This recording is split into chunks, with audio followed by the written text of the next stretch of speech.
उमा तिवारी आपका स्वागत करती हूँ। मैं आपको पिछले कई क्लास से गणित भाग 2 पढ़ा रही हूँ और हम वापस से आज गणित भाग 2 का अगला प्रश्न देखेंगे। तो चलिए देखते हैं आज हम कौन से प्रश्न की बात कर रहे हैं। आपको पेपर पैटर्न बहुत बार मैंने भी बताया है, बाकी शिक्षकों ने भी बताया होगा। आज हम प्रश्न क्रमांक 3 का बी देखेंगे, जिसमें आपको 4 प्रश्न दिए रहेंगे, जिसमें से आपको सिर्फ 2 प्रश्न हल करने हैं और उसके लिए आप वो प्रत्येक प्रश्न जो है वो 3 मार्क्स का है और आपको टोटल 6 मार्क्स मिलेंगे। तो इसमें आपके पास ऑप्शंस ज़्यादा मिलते हैं क्योंकि 4 में से 2 ही करना है। ठीक है, तो आज हम ये प्रश्न के बारे में ही देखेंगे कि इसमें कौन से प्रकार के प्रश्न आते हैं। हमारा सबसे पहला प्रश्न है, एक मिनट, चक्रीय चतुर्भुज MRPN में कोण R बराबर 5x माइनस 13 अंश और कोण N बराबर 4x प्लस 4 अंश। तो कोण R और N के माप ज्ञात कीजिए। ठीक है, तो दिख रहे हैं यहाँ पे कोण R और कोण N दोनों का माप तो दिया हुआ है, लेकिन आपको बोला है कि उनका ही माप ज्ञात करना है। तो हमें कोण का माप हमें पता है 70, 80 अंश, 90 अंश ऐसे सुना होगा। इसमें क्या है, x के इसमें दिया हुआ है, तो हमें इसका एक्चुअल वैल्यू क्या है वो हमें ज्ञात करना है। जैसा कि हमें पता है ये चक्रीय चतुर्भुज है, तो हम उसी से अपने प्रश्न की शुरुआत करेंगे। चतुर्भुज MRPN चक्रीय चतुर्भुज है, ये हमें दिया है। तो जब दिया है ऐसा, तो जो चक्रीय चतुर्भुज का प्रमेय होता है उससे क्या होता है कि जो सम्मुख कोण होते हैं वो संपूरक होते हैं। ठीक है, चक्रीय चतुर्भुज के जो सम्मुख कोण होते हैं वो संपूरक होते हैं। संपूरक का अर्थ क्या होता है, 180, दोनों कोणों को जब हम जोड़ेंगे तो उनका माप 180 अंश होता है। ठीक है, इसी प्रकार कोटिपूरक क्या होता है कि जब दो कोणों को जोड़ा जाता है तो उनका माप 90 अंश होता है। तो संपूरक का अर्थ क्या है, 180 अंश। ठीक है, तो ये दोनों कोण का माप दिया हुआ है, तो दोनों कोण को जोड़ा, कोण R प्लस कोण N बराबर कितना, 180 अंश। कैसे मिला हमें, आपको ये चक्रीय चतुर्भुज का जो प्रमेय है वो ध्यान में रखना है कि उसके सम्मुख कोण जो होते हैं संपूरक होते हैं। कोण R का मान कितना है हमें दिया हुआ है और इसी प्रकार कोण N का मान भी दिया हुआ है, तो हम इसमें उनका वैल्यू रखेंगे। कोण R बराबर 5x माइनस 13 अंश और कोण N बराबर 4x प्लस 4 अंश बराबर 180। हम इसे ब्रैकेट के बाहर लिख लेते हैं और फिर हम इसे सिर्फ जोड़ देंगे। देखिए 5x प्लस 4x, इन दोनों को जोड़ सकते हैं हम। हाँ, तो ये कितना हो जाएगा, 9x। और इसी प्रकार माइनस 13 प्लस 4, माइनस 13 प्लस 4 है तो क्या होगा, बड़े नंबर के आगे माइनस है तो 13 में से हम 4 को माइनस करेंगे और बड़ा साइन लगेगा। 5 प्लस 4 9x माइनस 13 प्लस 4 कितना आ गया, माइनस 9 बराबर 180। अब क्या कर सकते हैं, ये जो माइनस 9 है हम इसका पक्षांतर करेंगे, दूसरी तरफ लेकर जाएंगे तो ये 180 में ऐड हो जाएगा। तो इसलिए 9x बराबर कितना हो गया, 180 प्लस 9। ठीक है, कितना, 189 हो जाएगा। इसलिए 9x बराबर कितना, 189। अब यहाँ पे 9x है तो हम ये 9 को भी दूसरी तरफ लेकर जाएंगे, यहाँ पे गुना है, जब वो दूसरी तरफ जाएगा तो क्या होगा, भाग हो जाएगा, तो वो हम फिर आगे काट सकते हैं। तो 189 बटे 9 आ गया, 9 से ये कटेगा, हाँ 9 से ये 2 बार में कट जाएगा 18 और 9 से 9 एक बार में कट जाएगा, तो इसलिए x बराबर कितना आ गया हमारे पास, 21। ठीक है, देखिए 9 दूनी 18 और 9 एकम 9, तो इसलिए x बराबर आ गया 21। अब जब हमें x का मान मिल गया है तो हम क्या कर सकते हैं, हम ये जो कोण R का मान या कोण N का मान दिया हुआ है, इसमें जो x है उसकी जगह पे हम x बराबर 21 लिख के हम आसानी से कोण R तथा कोण N का मान ज्ञात कर सकते हैं। तो ज्ञात करते हैं, देखिए कोण R बराबर कितना है, 5x माइनस 13, तो हम x की जगह पे क्या लिखेंगे, 21, इनके बीच में गुना है तो 5 गुना की जगह पे हमने ब्रैकेट डाल लिया है यहाँ पर, 21 माइनस 13, इनका गुना होगा तो कितना होगा, 5 एकम 5, 5 दूनी 10, तो 105। ठीक है, तो ये हो गया 105 माइनस 13। अब इसमें से इसको घटा दीजिए, आपका मिल गया कोण आर का मान। इसलिए कोण आर बराबर कितना आया हमारे पास, 92। 105 में से जब हमने 13 घटाया तो हमें मिला है 92। ठीक है, तो देखिए हमने कोण आर का माप याद कर लिया। कोण आर बराबर कितना आ गया हमारे पास, 92 अंश। ठीक है, 92 डिग्री। इसी प्रकार हम कोण एन का भी मान ज्ञात कर सकते हैं। तो कोण एन बराबर 4x प्लस 4। इसमें भी क्या करना है हमें, x की जगह पे हम 21 लिखेंगे क्योंकि हमने ज्ञात किया है x बराबर 21। तो 4 इंटू 21 प्लस 4, तो ये गुना करेंगे कितना आएगा, 4 एकम 4, 4 दूनी 8, 84 प्लस 4। ठीक है, तो इसलिए कोण n बराबर कितना आया हमारे पास, 88 डिग्री या 88 अंश। ठीक है, तो देखिए हमें प्रश्न में यही पूछा था कि कोण r और कोण n के माप ज्ञात कीजिए, तो हमने ज्ञात कर लिया है। हमें कोण r का माप मिला है 92 अंश और कोण n का माप मिला है 88 अंश। ठीक है, आसान है, आपको ध्यान में रखना है कि चक्रीय चतुर्भुज का प्रमेय जो है उससे सिर्फ आपको जो कोण दिए हैं उनको जोड़ना है। x का मान निकालिए, जब x का मान निकल गया तो आप उसमें x का मान रख दीजिए जो आपको पहले से मान दिया हुआ है उसमें, और फिर आप आसानी से कोण का माप निकाल सकते हैं। अगला प्रश्न है, आकृति में आकृति दिया है, तो देखिए आकृति A D C, A dash D dash C व B dash E dash C, मतलब इसका अर्थ क्या है कि ये एक रेखीय है। ठीक है, में रेख डी ई समांतर भुजा ए बी दिया है कि डी ई जो है वो समांतर है भुजा ए बी के। यदि ए डी बराबर 5, डी सी बराबर 3, बी सी बराबर 6.4, तो बी ई का मान ज्ञात कीजिए। देखिए आकृति में पूरा बी सी का मान दिया हुआ है, कितना, 6.4, पूरे का मान है 6.4 और बी ई का मान ज्ञात करने को बोला है। तो मान लिया है कि बी का मान x है, तो जब बी ई का मान x है तो ई सी का मान कितना होगा, पूरे में से 6.4 है पूरे का, तो उसमें से x को घटा दिया, तो इसलिए ई सी का मान कितना लिख दिया है यहाँ पर, 6.4 माइनस x, क्योंकि इतने का x है, पूरे में से x को घटाया तो ई सी का मान कितना लिखा है यहाँ पर। और हमें ज्ञात क्या करना है, हमें बीई मतलब x का मान ज्ञात करना है। ठीक है, त्रिभुज एबीसी में क्या दिया हुआ है उससे शुरुआत करेंगे। दिया है कि रेख डीई समांतर भुजा एबी। ठीक है, दत्त ये हमें दिया हुआ है।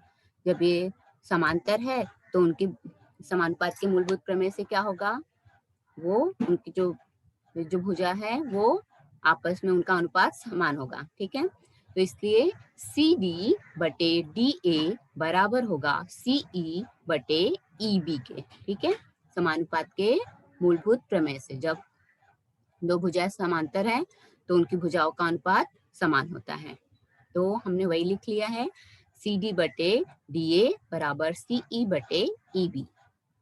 हमें अब आप देखेंगे प्रश्न में आपके पास कुछ मान दिए हुए हैं, उनका हम इसमें रख सकते हैं, उनका मान हम इसमें रख सकते हैं। तो सी डी कितना दिया हुआ है, ये देखिए सी डी या डी सी सेम चीज है, दिया है 3, और डी ए या ए डी कितना दिया है 5, तो इसलिए यहाँ पर लिख लिया 3/5 बराबर सी ई कितना है।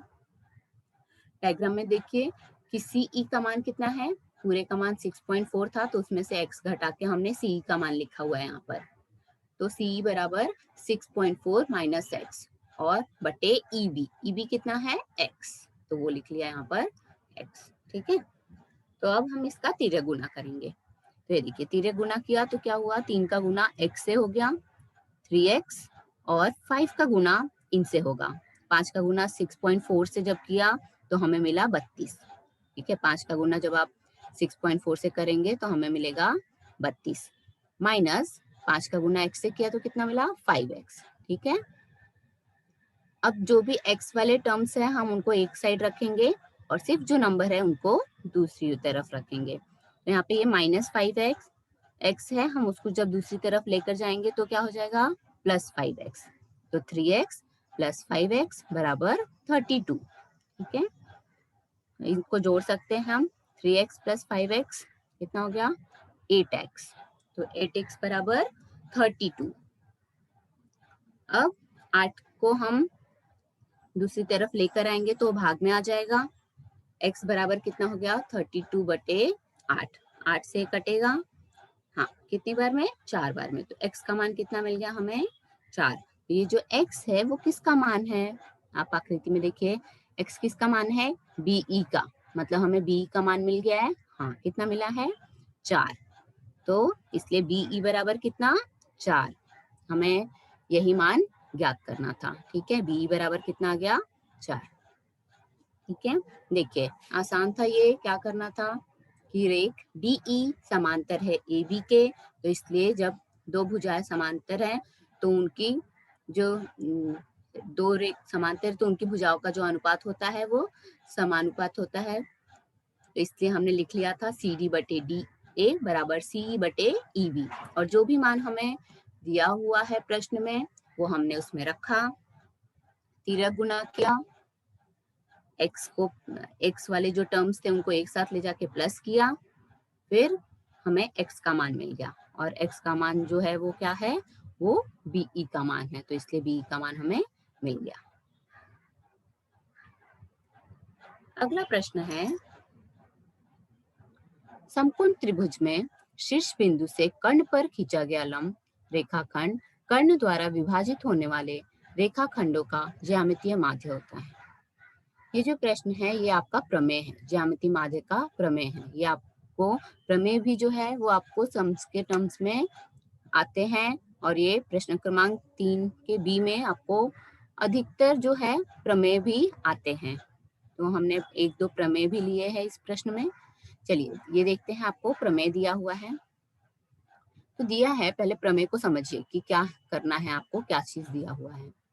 दिया है कि समकोण त्रिभुज में, ये एक समकोण त्रिभुज है।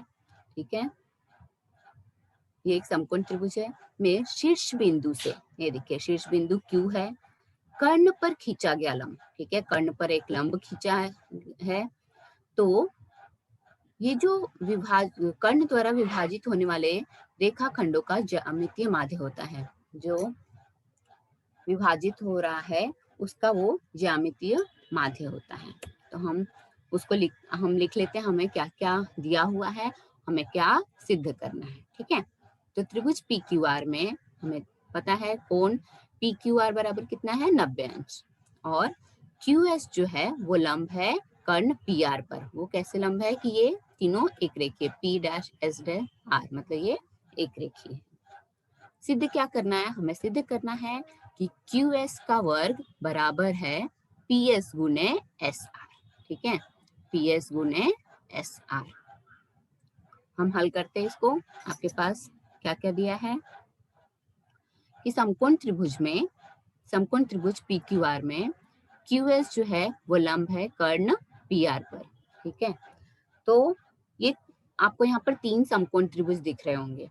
तो समकोण त्रिभुजों की समरूपता के आधार पर ये तीनों जो त्रिभुज है वो आपस में समरूप है। ठीक है, तो इसलिए हमने यहाँ पर लिख दिया डायरेक्टली त्रिभुज QSR। देखिए कौन सी त्रिभुज की बात हो रही है, त्रिभुज QSR। समरूप त्रिभुज PSQ, ये जो दोनों त्रिभुज छोटे हैं, इन दोनों त्रिभुजों की बात हो रही है। ये दोनों त्रिभुज आपस में समरूप है। कैसे समरूप है, समकोण त्रिभुजों की समरूपता से। अगर जब आप देखने जाएंगे, सिद्ध करने जाएंगे, आसानी से ये दोनों त्रिभुज आपस में समरूप सिद्ध हो जाते हैं। ये दोनों त्रिभुज बड़े वाले त्रिभुज से समरूप होते हैं, इसलिए आपस में समरूप सिद्ध हो जाते हैं। कैसे, समकोण त्रिभुजों की समरूपता से। तो आपको यहाँ पर उन्हें समरूप सिद्ध करके दिखाने की जरूरत नहीं है, आप डायरेक्टली यहाँ पे वो कारण लिख सकते हैं कि समकोण त्रिभुजों की समरूपता से ये दोनों त्रिभुज आपस में समरूप है। तो जब त्रिभुज समरूप है तो उनकी भुजाओं का अनुपात जो है वो समान होता है। समरूप त्रिभुजों की जो संगत भुजाएं होती हैं वो समान अनुपात में होती है, तो इसलिए हमने लिख लिया है QS बटे PS। QS बटे PS बराबर है SR बटे SQ के। और कारण लिख लिया कि समरूप त्रिभुजों की संगत भुजाएं समानुपात में होती है। तो अब हमने क्या किया, ये SQ है, हम इसको QS भी लिख सकते हैं। हमें पता है हम भुजाओं का नाम दोनों साइड से लिख सकते हैं और दोनों वो सही होता है।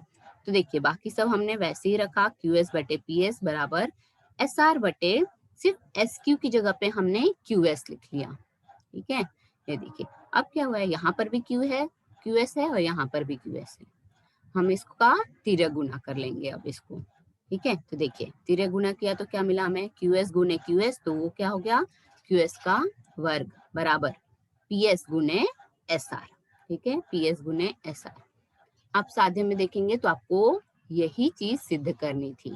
ठीक है, देखिए QS का वर्ग बराबर PS गुने SR, तो ये सिद्ध हो गया है कि शीर्षलंब QS यह रेख PS और रेख SR का ज्यामितीय माध्य है। ये जो शीर्षलंब है QS वो ज्यामितीय माध्य है किसका, PS और SR का। ठीक है, जब हमने ऐसा सिद्ध कर दिया तो इससे सिद्ध होता है कि यह ज्यामितीय माध्य है।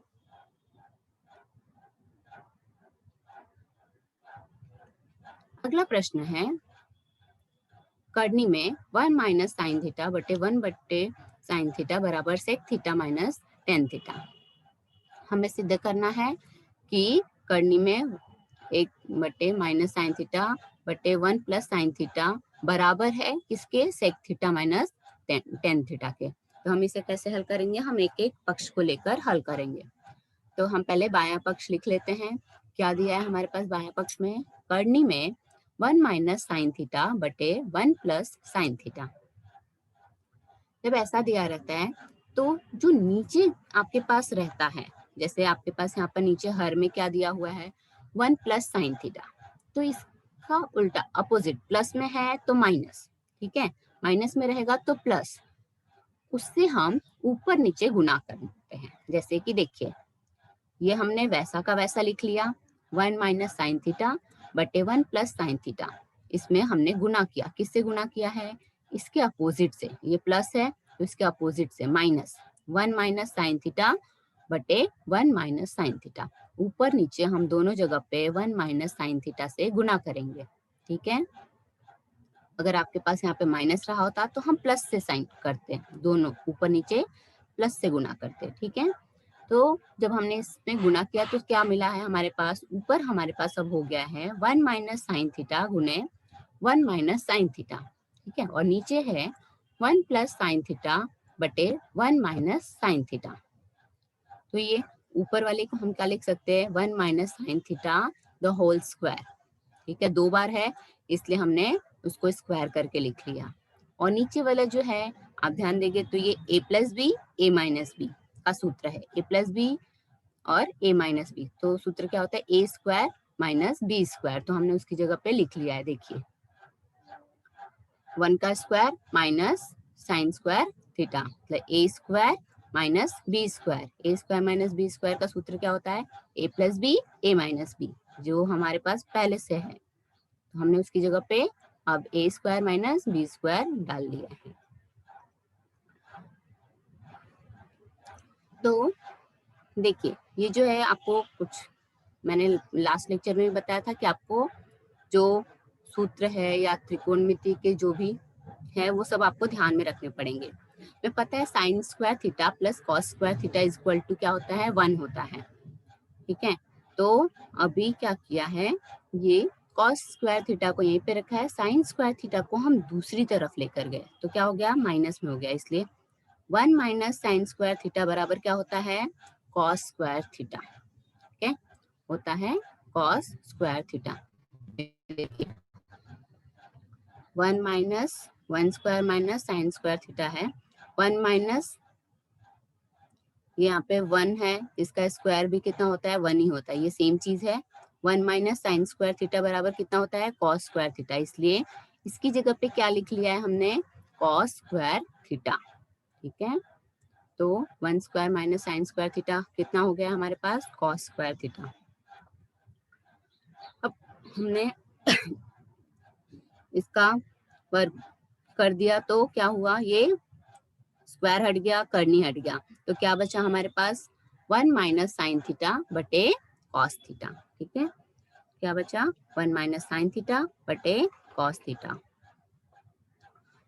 अब इसे हमने अलग अलग बस करके लिखा है, देखिए जैसे कि 1 बटे कॉस थीटा लिख लिया और माइनस साइन थीटा बटे कॉस थीटा लिख लिया। कॉस थीटा मत ये जो है वो हर में समान है, दोनों जगह पे हम लिख सकते हैं। जब इसे कॉमन करना रहेगा, एक साथ लिखना रहेगा, तो हम कैसे लिखते हैं इसको, ऐसे 1 माइनस साइन थीटा बटे कॉस थीटा। और अलग अलग लिखना है तो उसको कैसे लिखेंगे, एक 1 upon cos theta minus sine theta बटे cos theta. 1 upon cos theta या 1 बटे कॉस थीटा कितना होता है, हमें पता है 1 बटे कॉस थीटा का मान होता है सेक थीटा। वैसे ही साइन थीटा बटे कॉस थीटा क्या होता है, टेन थीटा होता है, तो हमने वही लिख लिया। देखिए ये जो है ये कारण लिखा है, 1 बटे कॉस थीटा किसके बराबर होता है, सेक थीटा के, और साइन थीटा बटे कॉस थीटा किसके बराबर होता है, टेन थीटा के। ब्रैकेट में वही कारण लिखा हुआ है, सेक थीटा बराबर क्या होता है, 1 बटे कॉस थीटा, और टेन थीटा का मान होता है साइन थीटा बटे कॉस थीटा।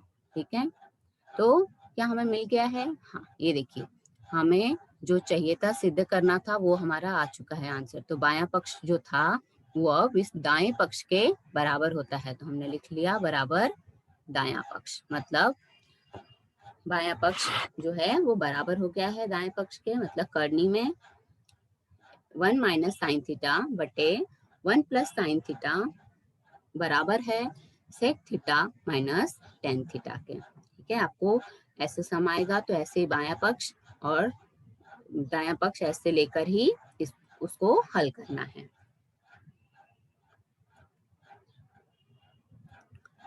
सॉरी, अगला प्रश्न है, जांच कीजिए कि बिंदु P -2, 2, Q 2, 2 और R 2, 7 समकोण त्रिभुज के शीर्ष बिंदु है। ठीक है, 3 बिंदु दिए हुए हैं और बोला है कि आप जांच कीजिए कि क्या ये जो बिंदु दिए गए हैं P, Q और R ये समकोण त्रिभुज के शीर्ष बिंदु है क्या। तो अगर हम सिद्ध कर देते हैं कि ये जो दिया है वो समकोण त्रिभुज है, मतलब ये जो बिंदु दिए गए रहेंगे ये बिंदु भी समकोण त्रिभुज के शीर्ष बिंदु हो जाएंगे।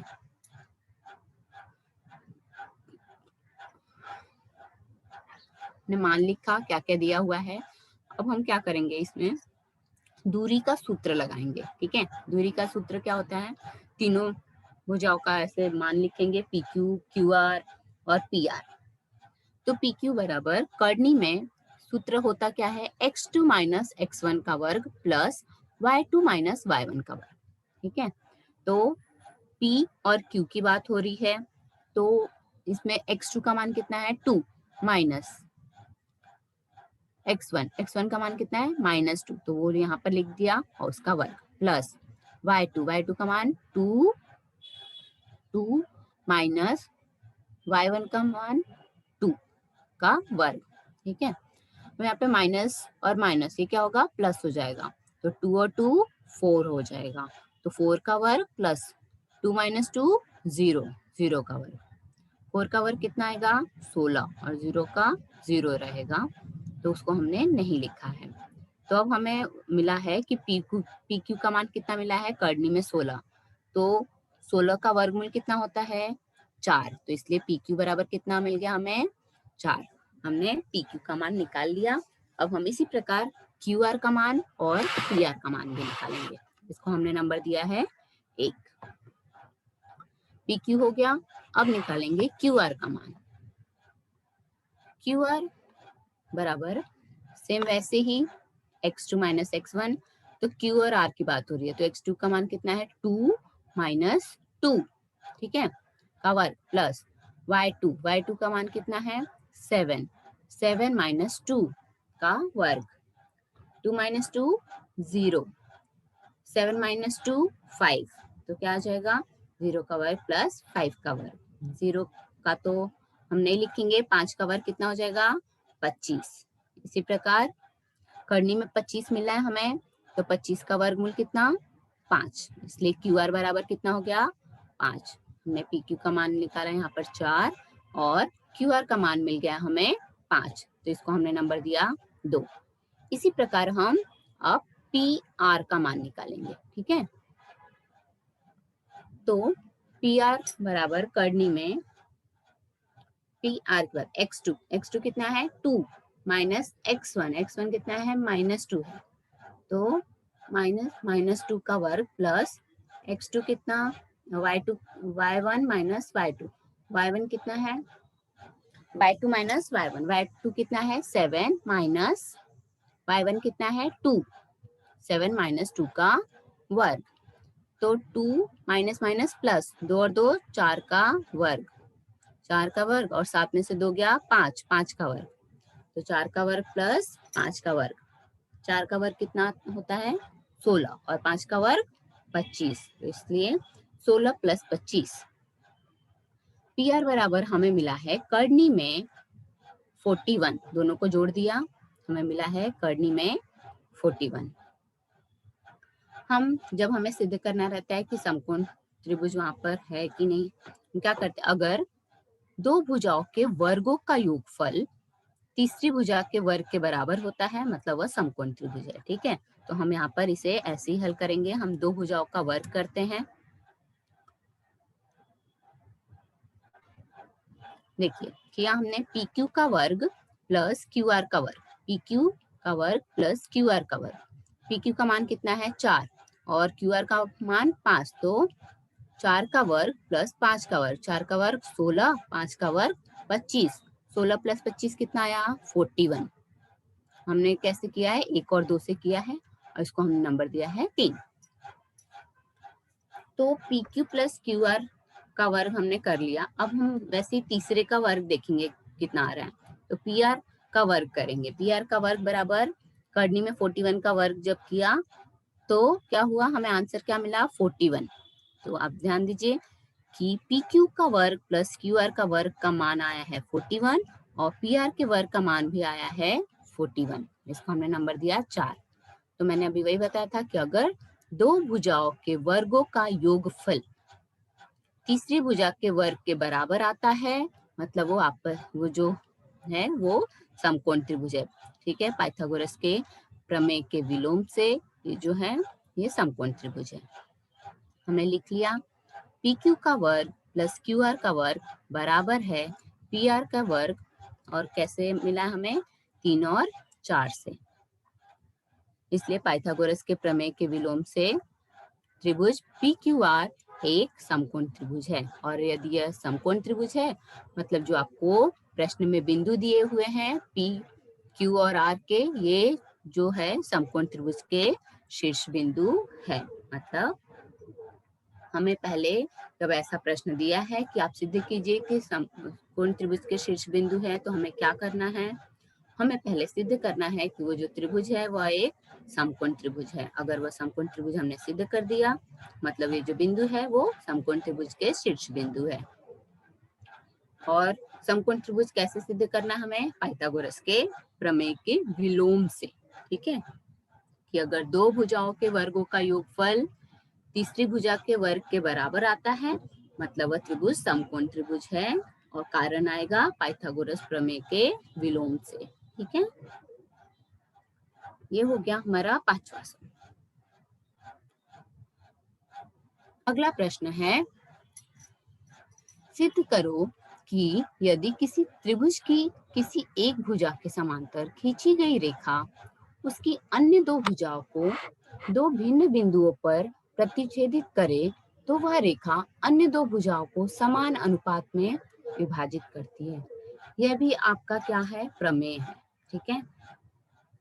क्वेश्चन नंबर 3B में आपको प्रमेय का कोई ना कोई एक सम तो जरूर मिलेगा। तो चलिए देखते हैं, पहले समझ लेते हैं क्या क्या दिया है, क्या सिद्ध करना है डायग्राम से, ठीक है। आपको दिया है प्रश्न में कि सिद्ध करो कि यदि किसी त्रिभुज की किसी एक भुजा के समांतर खींची गई रेखा, ये एक त्रिभुज है, ठीक है, किसी एक भुजा के समांतर एक रेखा खींचा है उसकी अन्य दो भुजाओं को दो भिन्न बिंदुओं पर प्रतिच्छेदित करती है। हाँ, ये जो रेखा खींचा है हमने वो प्रतिच्छेदित कर रही है कहाँ पर, P और Q पर। तो वह रेखा अन्य दो भुजाओं को समान अनुपात में विभाजित करती है। ये जो रेखा है वो क्या कर रही है, कह रहे हैं कि समान अनुपात में, मतलब AP बटे PB बराबर AQ बटे QC, ऐसे हमें इसमें दिया हुआ है। तो हम लिख लेते हैं क्या कह दिया है। देखिए, त्रिभुज ABC में रेखा L समांतर भुजा BC, ठीक है। ये जो L है रेखा, ये समांतर है भुजा BC के, और रेखा जो L है यह भुजा AB को बिंदु P पर और भुजा AC को बिंदु Q पर प्रतिच्छेदित कर रही है। ये भी दिया हुआ है, ठीक है। अब सिद्ध क्या करने के लिए बोला जा रहा है कि आप सिद्ध करो कि जहां पर वो प्रतिच्छेदित करते हैं तो वो दोनों भुजाओं को समान अनुपात में विभाजित करती है, मतलब AP बटे PB बराबर AQ बटे QC, ये हमें सिद्ध करना है, ठीक है। तो इसके लिए हमें एक रचना करनी पड़ेगी, ठीक है। तो हमने एक रचना किया, क्या किया है रचना में, हमने रेख PC तथा रेख BQ खींचा, ठीक है। PC तथा रेख BQ खींचा, ये एक रचना किया। अब हम हल करते हैं, ठीक है। इससे हमारे पास यहाँ पे त्रिभुज मिल गए हैं। और देखिए, त्रिभुज पहले हमने लिया है त्रिभुज APQ, ठीक है। त्रिभुज APQ और त्रिभुज PQB, त्रिभुज APQ और त्रिभुज PQB, ये दोनों त्रिभुज की बात हो रही है। और इन दोनों त्रिभुज, ये जो दोनों त्रिभुज है ये समान ऊंचाई वाले त्रिभुज है, ठीक है। इनकी ऊंचाई जो है वो समान है। तो इसलिए जब उनकी ऊंचाई समान है तो उनके आधार का अनुपात हम लिखेंगे एरिया ऑफ त्रिभुज APQ बटे एरिया ऑफ त्रिभुज PQB बराबर होगा AP बटे PB, समान आधार के अनुपात में क्षेत्रफल, और इसको हमने नंबर दिया 1, ठीक है। जब समान ऊंचाई वाले रहते हैं तो हम उनका आधार का अनुपात लिखते हैं, समान आधार रहता है तो हम उनकी ऊंचाई का अनुपात लिखते हैं, ठीक है। तो इसी प्रकार जैसे हमने ये दोनों त्रिभुज का भी किया, इसी प्रकार आप देखिए त्रिभुज APQ और त्रिभुज PQC ये भी सेम है, तो इनका भी लिख लेंगे हम। त्रिभुज APQ तथा त्रिभुज PQC समान ऊंचाई वाले त्रिभुज है, ठीक है। तो इनका भी हम लिख लेंगे, क्या आ जाएगा, एरिया ऑफ त्रिभुज APQ बटे एरिया ऑफ त्रिभुज PQC बराबर AQ बटे QC, इसका भी सेम कारण है और इसको हमने नंबर दिया 2। अब त्रिभुज PQB और त्रिभुज PQC में क्या है, रेख PC जो है वो सामान्य आधार है। जब हम ये दोनों त्रिभुज की बात कर रहे हैं तो इनमें ये जो PQ है वो सामान्य है और ये आधार है, तो इसलिए क्या होगा, ये PQ जो है वो समांतर होगा रेख BC के, ठीक है। रेख PQ समांतर रेख BC, सामान्य आधार है वो इसलिए, और हमें दिया भी है वो, इसलिए अब क्या होगा, ये जो त्रिभुज है ये इनकी ऊंचाई भी समान हो जाएगी, उनका आधार समान ऊंचाई वाले तो है ही, उनका आधार भी समान हो गया है। ये जो दोनों त्रिभुज है इनका आधार समान हो गया। अभी हमने 1 और 2 से देखा है कि इन दोनों का ऊंचाई समान है, ठीक है। 1 में दिया है कि ये दोनों त्रिभुज का ऊंचाई समान है, 2 में दिया है कि इन दोनों की ऊंचाई समान है, और हमने अभी देखा कि ये जो है आधार, जब हमने इन दोनों त्रिभुज की बात की तो इनका आधार समान है, ठीक है। तो इसलिए त्रिभुज PQB तथा त्रिभुज PQC की ऊंचाई समान है, तो क्या होगा, इसलिए दोनों जो त्रिभुज है उनका एरिया समान हो जाएगा। इसलिए त्रिभुज PQB, एरिया ऑफ त्रिभुज PQB बराबर एरिया ऑफ त्रिभुज PQC, इसको हमने नंबर दिया 3। तो अब हमें 1, 2 और 3 से क्या मिला है कि APQ बटे PQB बराबर हो जाएगा APQ बटे PQC, सी के। जब ये बराबर है, ये देखिए एरिया ऑफ त्रिभुज ए पी क्यू बटे एरिया ऑफ त्रिभुज पी क्यू बी बराबर एरिया ऑफ त्रिभुज ए पी क्यू बटे एरिया ऑफ त्रिभुज पी क्यू सी। जब ये बराबर है मतलब इनका जो अनुपात भी हमने लिखा है वो अनुपात भी क्या होगा, आपस में बराबर हो जाएगा। इसलिए ए पी बटे पी बी बराबर ए क्यू बटे क्यू सी। ठीक है, तो ये हो गया। हमें देखिए यही सिद्ध करना था कि उनकी भुजाओं का जो अनुपात है जहाँ पे प्रतिच्छेदित करते हैं वो समान अनुपात में होते हैं। तो हमने वो सिद्ध कर दिया है कि ए पी बटे पी बी बराबर है ए क्यू बटे क्यू सी के। बढ़ते अगला प्रश्न देखते हैं। ये है कि यदि cot थीटा बराबर 40/9 तो cosec थीटा और sin थीटा का मान ज्ञात कीजिए। ठीक है, आपको cot थीटा का मान दिया है और cosec थीटा और sin थीटा का मान पूछा है। तो हमें पता है 1 + cot स्क्वायर थीटा होता है cosec स्क्वायर थीटा। ठीक है, 1 + cot स्क्वायर थीटा बराबर होता है cosec स्क्वायर थीटा। तो हम ये जो cot स्क्वायर थीटा है हम इसमें मान लिख लेंगे। क्या मान है, 40/9। तो 1 + 40/9 का वर्ग बराबर cosec स्क्वायर थीटा।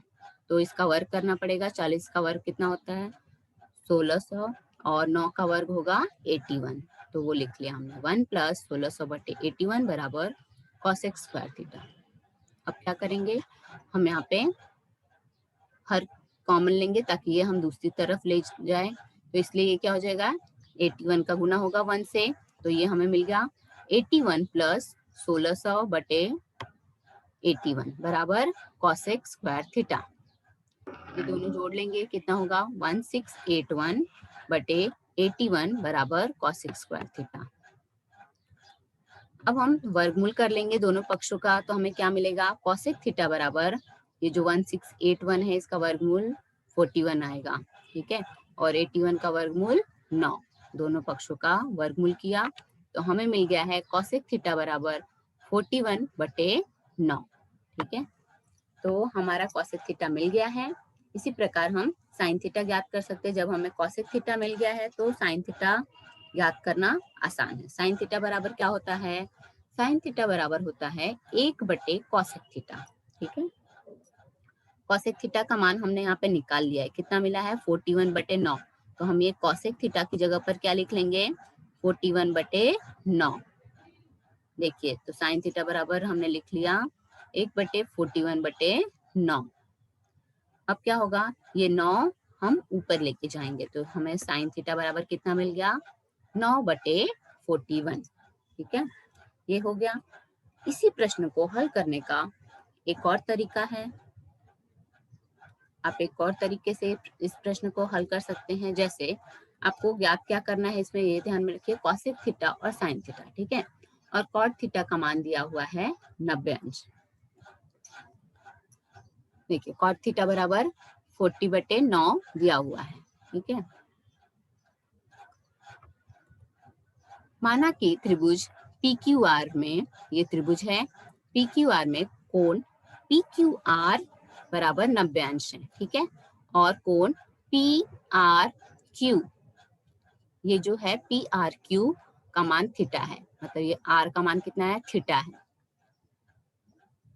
तो cot थीटा बराबर हमने लिख लिया QR/PQ। कैसे आया, ये देखिए cot थीटा बराबर क्या होता है, cot थीटा बराबर संलग्न भुजा बटे सम्मुख भुजा। ठीक है, ये थीटा है तो cot थीटा कैसे ज्ञात करते हैं, संलग्न भुजा बटे सम्मुख भुजा। तो संलग्न भुजा का नाम क्या है, QR, और सम्मुख भुजा का नाम क्या है, PQ। तो वही लिखा है यहाँ पर, इसलिए हमें cot थीटा बराबर मिला है QR/PQ।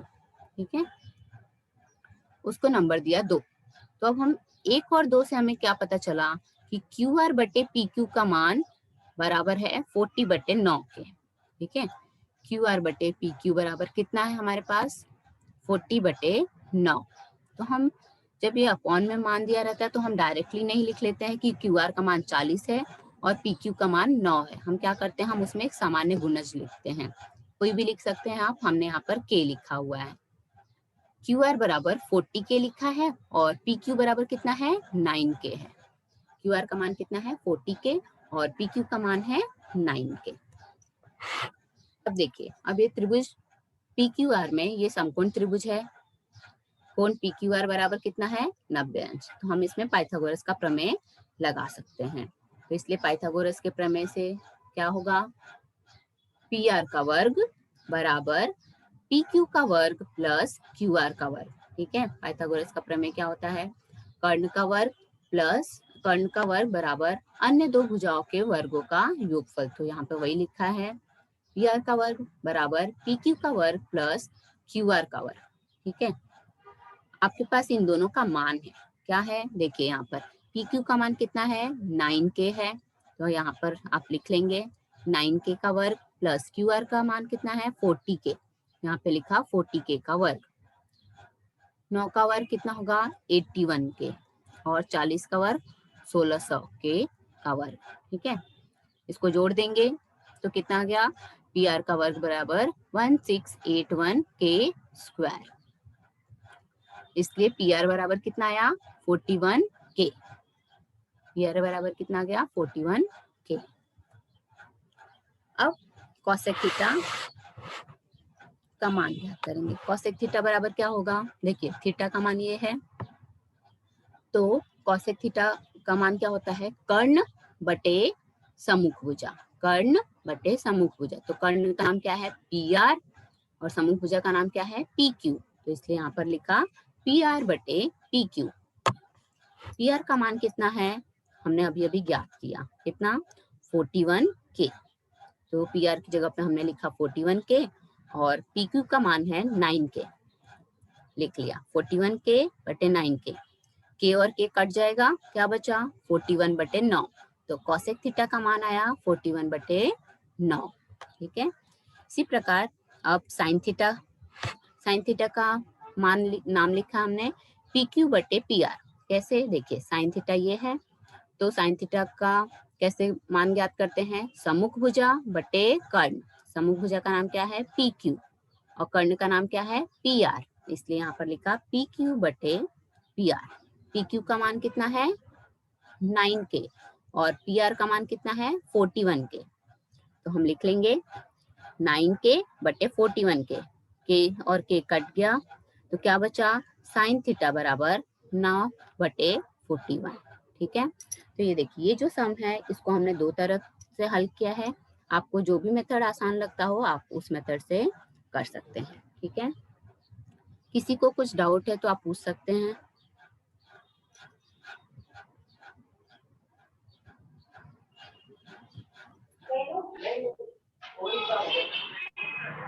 हाँ करिश्मा बेटा पूछो, क्या पूछना आपको। करिश्मा।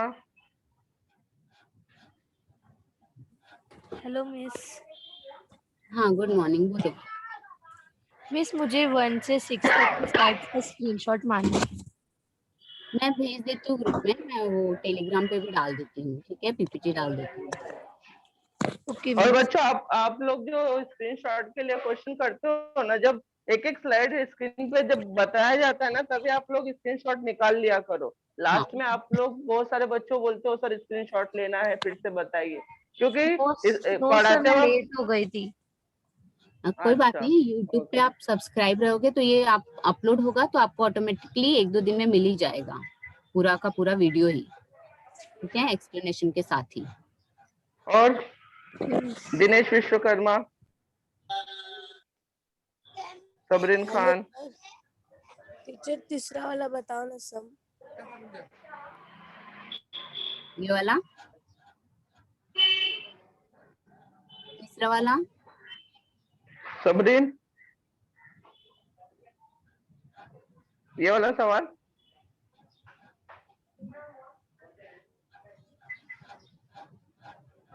हेलो,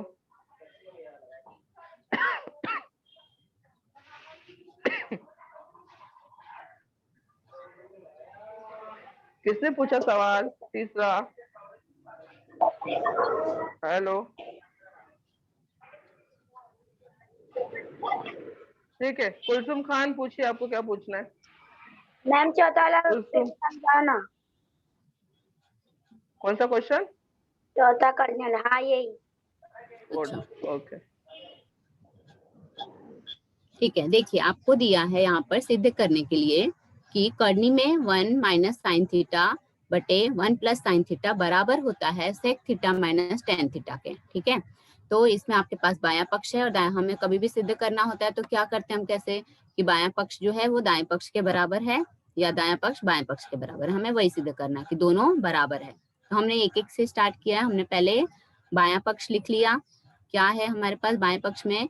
कर्णी में 1 माइनस साइन थीटा बटे 1 प्लस साइन थीटा। तो मैंने बताया कि जो भी आपके पास नीचे हर में दिया रहता है, ठीक है, जैसे नीचे यहाँ पर हर में है 1 प्लस साइन थीटा, तो अगर प्लस में साइन दिया है तो आप माइनस, अगर माइनस में साइन दिया है तो प्लस में करके उसी से ऊपर नीचे गुना करते हैं। ठीक है, 1 प्लस साइन थीटा था तो हमने क्या किया, 1 माइनस साइन थीटा से ऊपर नीचे गुना किया। समझ में आया? ये जो सम है वो आप वैसे ही लिख देंगे और फिर उसमें जो भी आपके पास नीचे हर में है आप उसमें ध्यान देंगे कि प्लस का माइन है तो माइनस का साइन से, और अगर माइनस का साइन है तो प्लस के साइन से ऊपर नीचे दोनों में सेम चीज से गुना करना है आपको। ठीक है, तो वही किया है यहाँ पर, और जब गुना किया तो हमें ऊपर मिला है 1 माइनस साइन थीटा गुने 1 माइनस साइन थीटा। ये 2 बार है, आपको दिख रहा होगा, तो हमने इसलिए इसका वर्ग करके लिख लिया कि हमें क्या है, ये 2 बार है, 1 माइनस साइन थीटा का वर्ग है। नीचे जो है 1 प्लस साइन थीटा और 1 माइनस साइन थीटा है, तो अगर आपको सूत्र याद होगा ए स्क्वायर माइनस बी स्क्वायर का, तो क्या होता है ए plus B A minus B. देखिए ए स्क्वायर माइनस बी स्क्वायर का सूत्र क्या होता है, ए plus B A minus B. इसीलिए हमने यहाँ पर लिख लिया, ये देखिए ए स्क्वायर माइनस बी स्क्वायर। समझ में आया? ए की जगह पर क्या है हमारे पास 1 और बी की जगह पर क्या है हमारे पास साइन थीटा, तो इसलिए 1 square minus sine square theta हो गया है, वो लिख लिया। ठीक है, इसको हमने ऊपर जो है 1 माइनस साइन थीटा का वर्ग, इसको ऐसे ही रखा, और जो नीचे है हमें पता है, ये भी आपको सूत्र ये सब चीजें याद रखनी है। ठीक है, त्रिकोणमिति के जितने भी सूत्र हैं या जो भी आपने 9th में पढ़े, सब चीजें आपको ध्यान में रखना पड़ेगा। तो sign square theta plus cos square theta बराबर होता है 1। Sign square theta plus cos square theta का मान होता है 1। तो हमने कॉस स्क्वायर थीटा यहीं रखा है और साइन स्क्वायर थीटा को दूसरी तरफ लेकर गए, तो क्या हो गया, वो हो गया कॉस स्क्वायर थीटा बराबर 1 माइनस साइन स्क्वायर थीटा। देखिए क्या हो गया, वो कॉस स्क्वायर थीटा बराबर 1 माइनस साइन स्क्वायर थीटा। यहाँ पर हमने वही किया है। यहाँ पे 1 माइनस साइन स्क्वायर थीटा बराबर कॉस स्क्वायर थीटा, मतलब ये जो 1 है उसका वर्ग है। हम यहाँ पे 1 का वर्ग कितना होता है 1, इसलिए वहां पर लिखा नहीं है। तो हमारे पास यही है नीचे, देखिए 1 square minus sine square theta, या इसको आप ऐसे भी बोल सकते हैं 1 minus sine square theta, same चीज है। तो इसका मान हमने यहाँ पे लिखा, कितना मिला है कॉस स्क्वायर थीटा, तो वो लिख लिया। अब क्या किया है, हमें कर्णी हटाना है, हमने तो ऊपर नीचे सब जगह से कर्णी हटाया तो ये वर्ग हट गया है। ठीक है, तो क्या बचा है 1 माइनस साइन थीटा बटे कॉस थीटा। अब ये कॉस थीटा जो है वो 1 के नीचे भी है और साइन थीटा के नीचे भी है, तो हमने बस इसको अलग अलग करके लिखा है। ठीक है, अलग अलग करके दोनों का हर जो है वो अलग अलग करके लिख दिया है। तो क्या लिखा है, 1 बटे कॉस थीटा, बीच में माइनस है तो माइनस साइन थीटा बटे कॉस थीटा। हमें पता है 1 बटे कॉस थीटा बराबर इसका मान होता है सेक थीटा। ठीक है, 9वीं से पढ़ा है ये सब चीजें। और साइन थीटा बटे कॉस थीटा टेन थीटा होता है, तो वही लिख दिया sec theta minus tan theta. हमें यही प्रूफ करना था कि सिद्ध करो sec theta minus tan theta के बराबर है। तो हमने सिद्ध कर दिया कि बायां पक्ष जो है वो दाएं पक्ष के बराबर है। ठीक है, और किसी को कुछ पूछना है?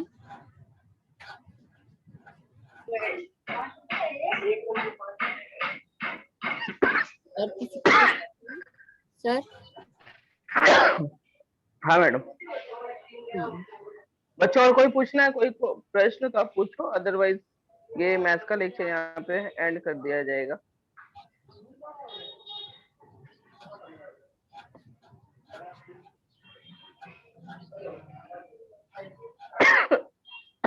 और वैसे भी समय हो चुका है, हाँ सर। ऑलरेडी 5 मिनट ज्यादा है। ठीक है मैडम, आप सेशन लीव कर दीजिए। Okay sir.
Ashok Dange sir,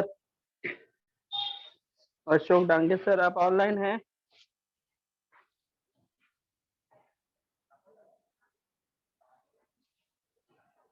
Ashok sir आपका नाम नहीं दिखाई दे रहा है।